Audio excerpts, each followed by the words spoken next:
He made me angry. He made me prepared. Whenever I got close to him, I'm ready for full contact. I'm ready for a battle, and he and I later developed into a great friendship. And he always warmed me up. One of the traditions I had in the game was the last moment before contact. Ray and I would be on the sidelines, and he would hit me twice on the shoulders, once in this ear hole and once in this ear hole, when I'm ready to play. And we had a little tradition we started after our second or third year that lasted as long as we were together. So he always got me ready to play and got me pumped up a little bit before the ball first snap. Ray was not a great linebacker the first year he was in Green Bay, or the second, but he learned, and he didn't pay attention to his keys well enough initially, but he learned his keys, and he had quickness. And Ray was a wonderful athlete. Ray was a sensational basketball player. He could throw the football about 90 yards. He was a baseball pitcher I think he played fullback in college a little bit, but he threw the ball at least 90 yards.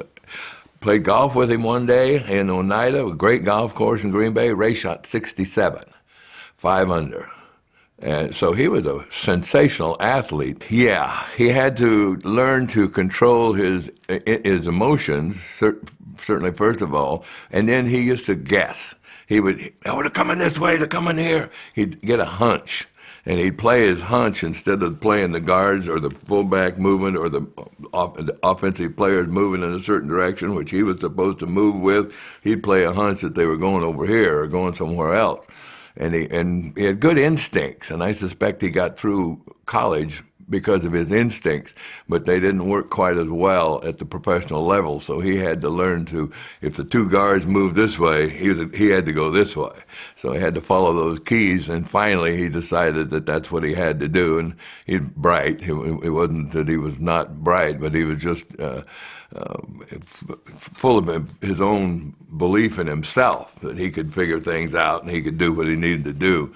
But once he started following his keys, then he became probably the best middle linebacker in the game. Coach Lombardi decided to get rid of him one time.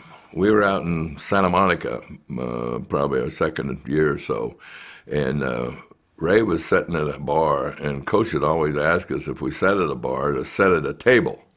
Well, Ray was sitting at the bar, and it was a real dark little place on Santa Monica Boulevard, a little place called Shay J's, peanuts on the floor, and just really dark, and it was real bright California sunshine. So Coach Lombardi and 3 assistants walk in the door, and they can't see anything in there, and they go to a table and sit down, and Nitschke doesn't know what to do. He thinks he's caught, so he sends them a drink.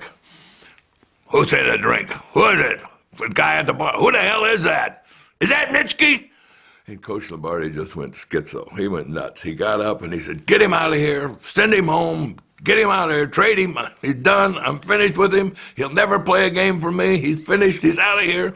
Coach went back across the street, all upset. The coaches are trailing along behind him. Wait a minute, Coach. Wait a minute. It's our linebacker. We don't have another middle linebacker. Get him out of here. He's done. So get him a plane ride home. Get him a ticket. I never want to see him again. So Coach cools down after dinner, and we have our evening meeting, 7:30 meeting, 6 o'clock dinner, and by then he's realized that Nitschke is a great football player and that he has just signed his death warrant, right? Now he's got to get out of it. He's got to figure a way to keep Nitschke on the club. So he said, tell you what we're going to do. Nitschke broke some rules. He's sitting at the bar. You know, that's against our rules.